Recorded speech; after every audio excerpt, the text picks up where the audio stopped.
మీ business ఏదైనా మీ ఊర్లో promotion చేయాలంటే అది సుమన్ టీవీతోనే సాధ్యం. ఇప్పుడే సంప్రదించండి. Welcome to Suman TV. ప్రస్తుతం మనం శంకరపట్నం మండలం కొత్తగట్టు గ్రామంలో ఉన్నాము. ఈ గ్రామంలో కొలువైనటువంటి శ్రీ మత్స్యగిరీంద్ర స్వామి దేవస్థానం వద్ద ప్రస్తుతం మనం ఉన్నాం. ఈ దేవస్థానం మనకు కరీంనగర్ నుండి హన్మకొండ వెళ్ళే దారిలో హుజరాబాద్కు దగ్గర శంకరపట్నం మండలం. అతి పురాతనమైన మరియు ప్రసిద్ధి చెందిన ఈ దేవాలయం విశేషాలు అన్నీ మీకు చూపించబోతున్నాం, రండి. మహావిష్ణువు అవతారాలలో ప్రతి అవతారానికి ఒక ప్రత్యేకమైన చరిత్ర. అలాగే ఈ మత్స్యగిరీంద్ర స్వామి అవతారం కూడా వేదాలను రక్షించడానికి, అలాగే ఒకానొక సమయంలో సృష్టి మునిగిపోయింది, మళ్ళీ పునఃసృష్టి నిమిత్తం ఈ మత్స్యావతారంలో మహావిష్ణువు అవతరించి మన లోక కళ్యాణానికి పాటుపడ్డాడని ఈ మత్స్యగిరీంద్ర స్వామి యొక్క అవతారం విశిష్టత. ఈరోజు మనకు వైకుంఠ ఏకాదశి. ఈ ఏకాదశి సందర్భంగా ఉత్తర ద్వార దర్శనం, అలాగే మిగిలిన ప్రత్యేకమైన పూజల వివరాలు ఈ కొత్తగట్టు దేవస్థానంలో మనం లోపలికి వెళ్ళి తెలుసుకుందాం. ఇక్కడ చూడొచ్చు మనం, ఇక్కడ హైవే రోడ్డు, ఆ రోడ్డు నుండి కొత్తగట్టు గుట్ట.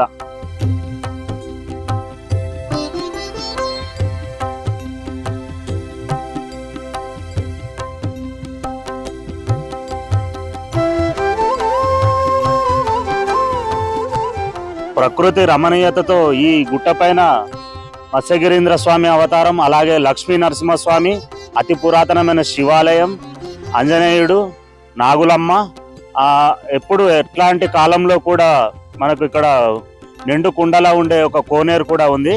ఆ విశేషాలన్నీ మీకు చూపిస్తాను. ఈరోజు వైకుంఠ ఏకాదశి పర్వదినం సందర్భంగా శ్రీ మత్స్యగిరీంద్ర స్వామి దేవస్థానంలో దేవుడు ఉత్తర ద్వార దర్శనం మనకు దర్శనం ఇస్తున్నారు. ఇక్కడ చూడొచ్చు మనం ఉత్తర ద్వార దర్శనం.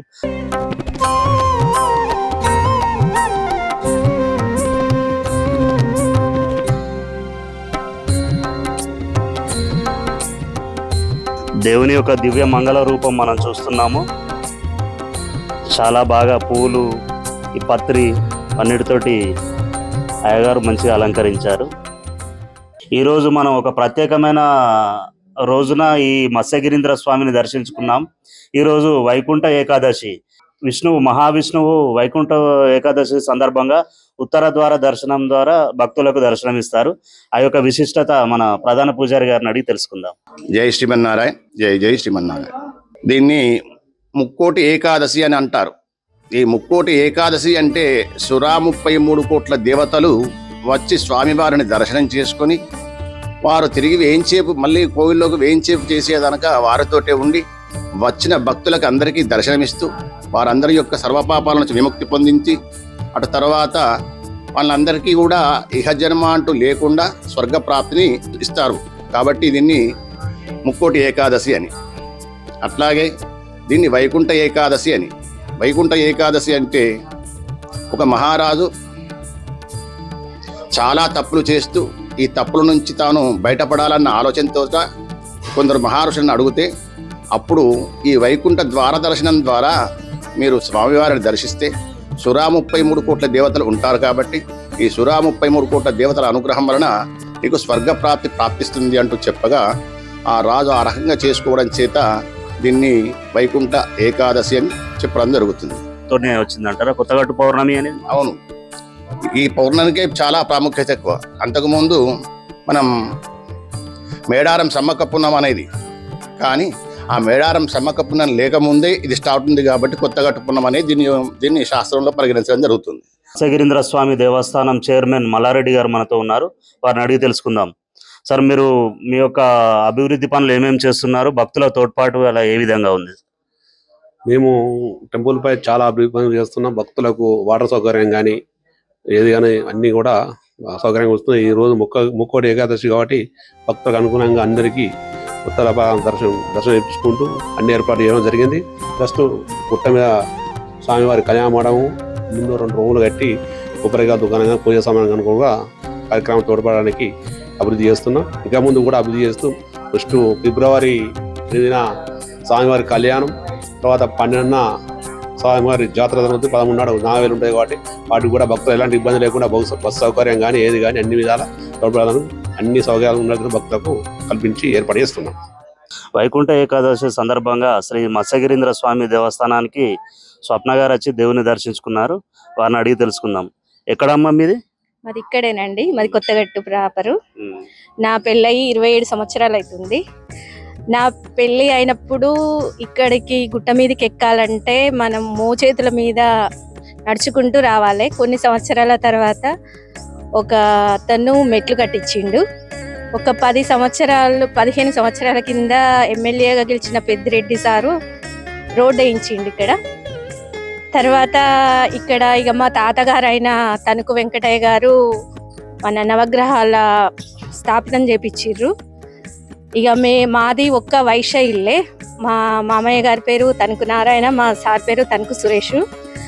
మమ్మల్ని ఊర్లో వాళ్ళు చాలా ఆదరించిర్రు. దేవుడు అంటే మాకు చాలా ఇష్టము.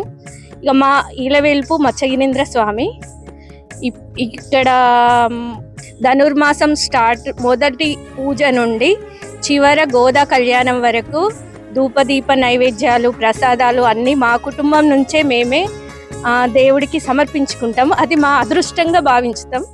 మేము ఉన్నంత వరకు మా తదనంతరం పిల్లలు కూడా చేయాలని మా కోరిక. ఇక ఇది మహిమ గల్ల దేవుడు. ఇక్కడికి వచ్చి ఎవ్వరు కానీ ఏ కోరిక కోరుకున్నా కూడా దేవుడు నెరవేర్చుతాడు. దేవుడుని నమ్మిన వారికి ఎన్నడూ అన్యాయం చేయడు దేవుడు. ఎవరు ఏం కోరుకున్నా జరుగుతుంది. ఇక మేము చాలా కష్టపడి పైకి వచ్చిన వాళ్ళము. దేవుడి దయ వలన మేము ఇప్పుడు ఇక దేవుడికి ఎంతో కొంత సమర్పించుకునే అంత శక్తిని మాకు ఇచ్చినందుకు మాకు చాలా సంతోషంగా ఉంది. ఈ వైకుంఠ ఏకాదశి సందర్భంగా శ్రీ మత్స్యగిరీంద్ర స్వామి దేవస్థానానికి మన శ్రీధర్ దివ్య దంపతులు వచ్చారు. వారిని అడిగి తెలుసుకుందాం. చెప్పండి, మీరు ఎక్కడి నుండి వచ్చండి? మేము ఉస్నాబాద్ నుంచి వచ్చామండి. ఇక్కడ దేవునికి ఇప్పుడు ఎన్నిసార్లు వచ్చారు దర్శనానికి? దర్శనానికి ఫస్ట్ టైం రావడం బాగుంది. ఉత్తరదారి దర్శనం కదా, ఈ రోజు ముక్కోటి ఏకాదశి సందర్భంగా ఇక్కడికి వచ్చామండి. బాగా అనిపిస్తుంది. పురాతనమైన దేవాలయము. దర్శనం చేసుకున్నారా? చేసుకున్నామండి. ఈరోజు వైకుంఠ ఏకాదశి సందర్భంగా ప్రజలందరికీ వైకుంఠ ఏకాదశి శుభాకాంక్షలు. మత్స్యగిరీంద్ర స్వామి దర్శనానికి రావడం నిజంగా ఈరోజు అదృష్టం. మా ఫ్యామిలీ అందరితో మేము వచ్చినాం. చాలా హ్యాపీగా ఉంది. పురాతనమైన దేవాలయం ఒకటి, చాలా చాలా చాలా పవర్ఫుల్ దేవుడు అని మేము విన్నాం. స్టోరీస్ కూడా అన్ని విన్నాం. చిన్నప్పటి నుంచి మాకు తెలిసి గుడి మా పెద్దమ్మ వాళ్ళది ఇక్కడే. అప్పుడు వచ్చిన మేము కోనేరు కూడా చాలా పవిత్రమైనదని తెలుసు మాకు. Thank you so much. ఈరోజు వైకుంఠ ఏకాదశి పర్వదినాన్ని పురస్కరించుకొని శ్రీ మత్స్యగిరీంద్ర స్వామి దేవాలయానికి మన పుల్లారెడ్డి లక్ష్మి దంపతులు వచ్చారు.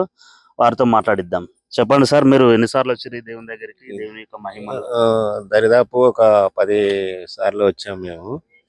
ఇక్కడ మా పూర్వీకుల నుంచి కూడా ఒక సంప్రదాయం ఉన్నది. ఇక్కడ వచ్చి మనం ఏమన్నా కోరికలు కోరుకుంటే అవి నెరవేరుతాయని నమ్మకం ఉంది.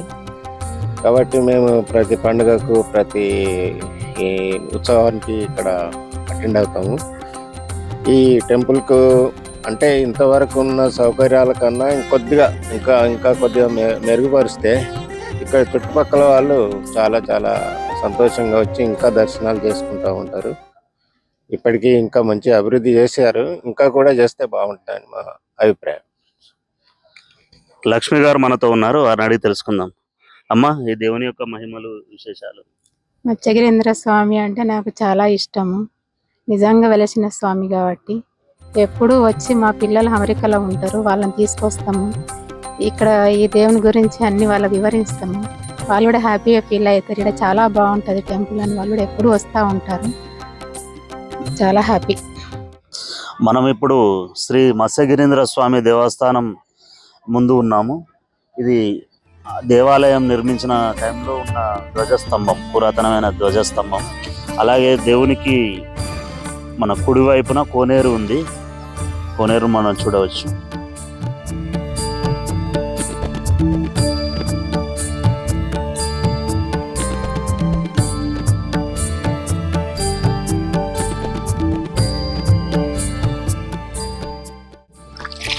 ఇదే కోనేరు. ఇదే మనకు ఇక్కడ ఉన్న కోనేరు. ప్రతి కాలంలో కూడా ఇక్కడ నీళ్లు ఉంటాయి. ఇందులో నీళ్లు లేని టైం అనేది ఎప్పుడూ లేదు అని చెప్తున్నారు ఇక్కడ వాళ్ళు. ఈ కోనేరు గురించి ఇక్కడ మనకు తెలిసిన వ్యక్తి ఉన్నారు, వారిని అడిగి తెలుసుకుందాం. ఏం పేరు మీ పేరు? పప్పు తిరుపతి. తిరుపతి. ఈ కోనేరు మనకు దేవాలయం ఉన్నప్పటి నుండే, ఆ పురాతన కాలం నుండే ఉన్నదా? పురాతన కాలం నుంచి ఉన్నది. అందాజ ఎంత లోతు ఉంటది ఇది? ఇది మధ్యలో ఒకసారి నలుగురు చనిపోయినాక ఈ కోనిట్ల నీళ్లు బయటికి పంపించి పొక్లింగ్ తెప్పించినాం. పొక్లింగ్ తెప్పించి టిప్పర్లు ట్రాక్టర్లు పెట్టి మట్టి అంతా బయటికి తోడినాం. తోడినాక సగం మట్టికి ఎక్కువ వచ్చింది. ఇక అందులో ఇంకా మట్టి తీయనియలే ఇక వాటర్ అయినాక ఇక్కడ బాగా లోతుగా ఉన్నది. అందులోకెళ్ళి ఇక నీళ్లు ఈ ముంగట సొరంగం ఉన్నది. సొరంగం ముంగట ఇట్లా బాగుంటుంది సార్. ఆ బాగుంటే ఆ బావిలోకి వెళ్ళి గై పెట్టి ఇట్లా ఒత్తినాక ఒత్తితే 2 కైలేసి ఒత్తితే పొద్దునే ఉన్నది లోపలికి. గై తీసినాక తెల్లార వరకు గజం నీళ్ళు ఎక్కినాక మళ్ళీ తెల్లారి తీద్దామని ఆలోచన వచ్చినాక ఆ తెల్లారి తీయనేలే. ఇక భగవంతుడు మన తీయనియా అని చెప్పుకున్నాక పైకి వాటర్ వచ్చినాయి. మళ్ళీ ఇందులో నీళ్లు సస్తం ఏంది అంటే గజ్జున్నా గోకుడున్నా ఇందులో నీళ్లు పట్టుకపోయి స్నానాలు చేస్తారు, ఇలా గుండంలో మునుగుతారు. ఏ హాస్పిటల్ పోయినా కానీ ఈ భగవంతుడు మాత్రం ఖచ్చితంగా స్పష్టంగా చూస్తాడు. పొలాలకు కూడా రోగాలు వచ్చినా ఏం వచ్చినా వాటర్ బాటిల్ అలా నీళ్లు కొంటపోయి ఆ స్పేర్ చేసేటప్పుడు అలా కలుపుకొని చల్లుతారు. ఇది స్వామివారి మహిమ. కొన్ని ఔషధ గుణాలు ఉన్నాయి, అలాగే చాలా లోతుంటది ఈ కోనేరు అని చెప్తున్నారు. ఒకనొక సందర్భంలో ఒక ప్రమాదవశాత్తు కొంతమంది మరణించినప్పుడు కంప్లీట్ గా ఈ నీళ్ళని తీసివేస్తే కూడా మళ్ళీ ఇమ్మీడియట్ గా నీళ్లు వస్తున్నాయని చెప్తున్నారు. ఇది ఆ భగవంతుని మహిమనే. నిజంగా ఈ యొక్క దేవాలయ దర్శనం చాలా అద్భుతంగా ఉంది. అలాగే కాకతీయులు నిర్మించిన దేవాలయం, స్వయంగా కోరిన కోరికలు తీర్చే దేవుడు శ్రీ మత్స్యగిరీంద్ర స్వామి, అలాగే లక్ష్మీ నరసింహస్వామి, మిగిలిన శివాలయము, హనుమాన్ టెంపుల్, మన నాగులమ్మ, ఇవన్నీ మీకు చూపించాను. ఇంకోటి ఏంటంటే ఇప్పుడు మనకి కోనేరును చూస్తున్నాము. ఈ కోనేరు యొక్క విశిష్టత ఇప్పుడు ప్రధాన పూజారి గారు చెప్పిన దాన్ని బట్టి ఆ వేదాలను ఒక రాక్షసుడు దొంగిలించి ఇందులోనే దాక్కుంటే ఆ శ్రీ మహావిష్ణువు మత్స్యావతారంలో అవతరించి ఇందులో నుంచి వేదాలను బయటికి తీసి బ్రహ్మకు అప్పగించాడని, అలాగే సృష్టికి ప్రతి సృష్టి ఒకానొక సమయంలో ఈ సృష్టి అంతరించిపోయే పరిస్థితుల్లో మత్స్యగిరీంద్ర స్వామిగా స్వామి వెలిసి ఇక్కడ కొంతమందిని రక్షించి మళ్ళీ సృష్టికి ప్రాణం పోశాడని చెప్తున్నారు. నిజంగా అద్భుతమైన దేవాలయం. ఈ ప్రపంచంలో ఇట్లాంటి దేవాలయం లేదు. ఒక చరిత్రకు సాక్ష్యం. యుగ యుగాల నుండి ఈ దేవుడు మత్స్యగిరీంద్ర స్వామి ఇక్కడ వెలిసి మన ప్రజలందరికీ ఆయన యొక్క దీవెనలు అందిస్తున్న పరిస్థితి. మీరందరూ కూడా మీకు వీలుంటే ఈ మత్స్యగిరీంద్ర స్వామి దేవాలయాన్ని దర్శించుకొని ఆ స్వామి కృపకు పాత్రులు కావాలని కోరుకుంటూ కెమెరామెన్ శేఖర్తో శ్రీధర్, సుమన్ టీవీ.